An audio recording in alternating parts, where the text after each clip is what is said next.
Hello friends, welcome back to my channel. आज एक और वीडियो आपके साथ में शेयर करने के लिए आई हूँ। जो लोग फर्स्ट टाइम मेरी वीडियो को देख रहे हैं, मैं आपको बता देना चाहती हूँ, छोटी छोटी स्टोरीज, पैराग्राफ, ऐसे मैं आपके साथ शेयर करती रहती हूँ, जिनसे हम बहुत सारे न्यू वर्ड सीखते हैं, अपनी वोकैबुलरी को इम्प्रूव करते हैं। साथ ही जो भी ग्रामर दी जाती है, मैं कोशिश करती हूँ कि ईजी में आपको एक्सप्लेन कर सकूँ। सो यस, आज हमारा टॉपिक होने वाला है हिस्ट्री ऑफ रिपब्लिक डे के ऊपर। और इसमें जितने भी हम सेंटेंस दिखेंगे, पास्ट टेंस के रहेंगे मोस्टली। प्रेजेंट के सेंटेंसेस भी आपको इसमें देखने को मिलेंगे। Past indefinite tense, past continuous tense, past perfect tenses में आपको बहुत ज़्यादा देखने को मिलेंगे। कुछ फ्रेजल वर्ब्स भी हमारे रहेंगे। तो स्टार्ट करते हैं रीडिंग और देखते हैं क्या है इसके अंदर। While we got independence from British rule on August 15, 1947, our country was still lacking a concrete constitution. While means जब, we means हम, got means मिला या मिली, get की ही सेकेंड फॉर्म है, ठीक है। इंडिपेंडेंस स्वतंत्रता, फ्रॉम मीन्स से ब्रिटिश रूल, ब्रिटिश शासन से, या फिर आप बोल सकते हैं रूल मीन्स नियम भी होता है, बट यहाँ पर हम शासन ही बोलेंगे, ठीक है। ऑन अगस्त 15, 1947 पर 15 अगस्त 1947 को, या 15 अगस्त 1947 पर, ठीक है। आवर कंट्री, हमारा देश, वॉज मीन्स था, स्टिल लैकिंग, स्टिल मीन्स अभी भी, लैकिंग मतलब अभाव कर रहा था या अभाव में था।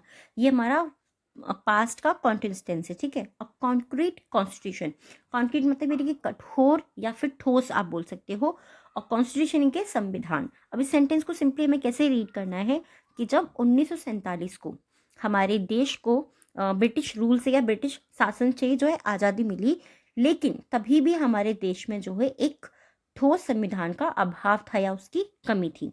मोर ओवर, इसके अलावा India also did not have any experts, इसके अलावा India also, India means Bharat, also means साथ ही, डिड नॉट हैव उसके पास नहीं था, ठीक है। डिड नॉट हैव नहीं था, डिड का यूज हम पास्ट टेंस के अंदर करते हैं। एनी एक्सपर्ट, उनके पास कोई विशेषज्ञ नहीं था। एंड पॉलिटिकल पावर्स, और राजनीतिक शक्तियां नहीं थी। Which would help in the functioning, जो मदद करती, वुड का यूज हम कब करते हैं, जब हम बोलते हैं करती, in the functioning of the state affairs, जो राज्य के जो भी अफेयर्स थे, यानी कि जो भी मामले थे, उन कार्यों को काम करने में उनकी स्मूथली मीन्स यानी कि सुचारू रूप से उन मामलों के अंदर, या फिर जो भी राज्य के मामले थे उनको सुचारू रूप से चलाने में या उस कामकाज को करने में उनकी मदद करती। अप अंटिल देन का मतलब होता है तब तक। The 1935 government of India act, 1935 government of India act was basically modified in order to govern। 1935 का जो गवर्नमेंट के जो भारत सरकार का जो अधिनियम था, जो एक्ट था, उसको मूल रूप से शासन करने के लिए संशोधित किया गया। मॉडिफाइड का मतलब होता है संशोधित करना। 1935 में एक अलग से कोई एक अधिनियम बना हुआ था, जिसको हमने मूल रूप से, ठीक है, सरकार को चलाने के क्रम में उसको संशोधित किया यानी कि उसको मॉडिफाइड किया। However, इसके अलावा that act was more bent toward the colonial rule। that act, वो जो एक्ट था यानी कि वो जो अधिनियम था, was more bent toward, was means था more अधिक, went toward का मतलब होता है, went का मतलब होता है went toward यानी कि की और झुकना, या की और होना, ऐसा भी आप बोल सकते हैं। तो कॉलोनियल रूल्स, जो औपनिवेशिक शासन था, वो उनकी तरफ ज़्यादा झुका हुआ था या उनकी और था, आप ऐसे भी बोल सकते हैं। Therefore, इसीलिए there was a dire need to form an exclusive constitution that would reflect all that India stands for.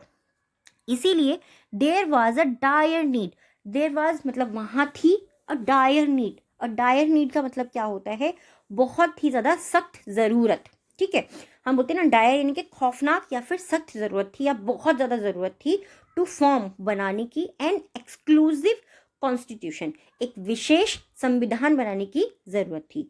That would reflect, जो रिफ्लेक्ट करता, वुड का यूज़ हम करते हैं जब भी ये चीज़ करता, ठीक है, होता, तो दैट वुड रिफ्लेक्ट, जो रिफ्लेक्ट इनके प्रतिबिंबित करता, all that India stands for, जिसके लिए हमारे भारत के जो विचार हैं उनको वो प्रतिबिंबित करता।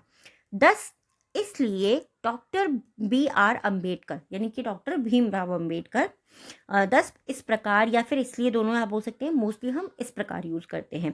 10 इस प्रकार Bhimrao Ambedkar led a constitutional drafting committee on August 28, 1947।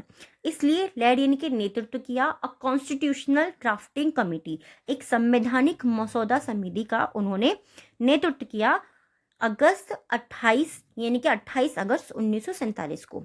After drafting it, इसको ड्राफ्ट करने के बाद यानी कि ये जो मसौदा था उसको तैयार करने के बाद, इट वॉज प्रेजेंटेड, ये हमारा एक्टिव पैसिव वॉइस के जो सेंटेंसेस होते हैं ना वो होते हैं जहाँ पर आपको वॉज ओवर के साथ में थर्ड फॉर्म देखने को मिलती है।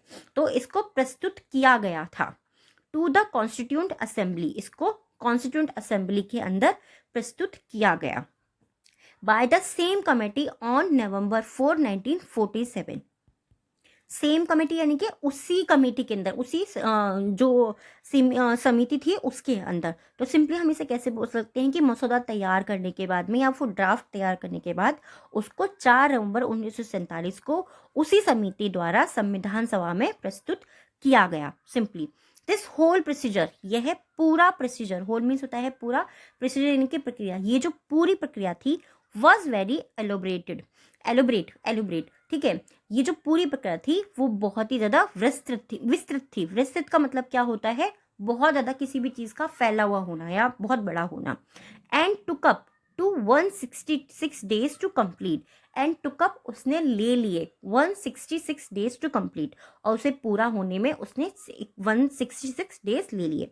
मोर ओवर, इसके अलावा the committee organise session work kept, the committee जो समिति थी उसने जो आयोजित किया सत्र को वर्क कैप्ट, वर्क मीन्स था, कैप्ट यानी कि इस समिति ने भी रखा हुआ था या किया हुआ था। ओपन टू द पब्लिक, इस समिति को भी जो है पब्लिक यानी कि जनता के लिए रखा गया था या उसको खुला रखा गया था, इसे किस आप बोल सकते हैं।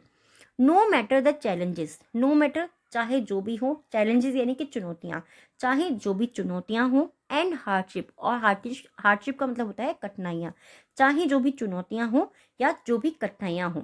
आवर कॉन्स्टिट्यूशनल कमेटी, हमारी जो संविधान की कमेटी थी, ये समिति थी, लेफ्ट नो स्टोन, देखिए लेफ्ट नो स्टोन अनटर्न का मतलब क्या होता है, ये एक वीडियो में और मैंने पहले आपके साथ में शेयर किया था। इससे कि जो वर्ड्स होते हैं ना, इनको हम फ्रेजल वर्ब भी बोलते हैं या कुछ को ईडियम्स भी बोलते हैं।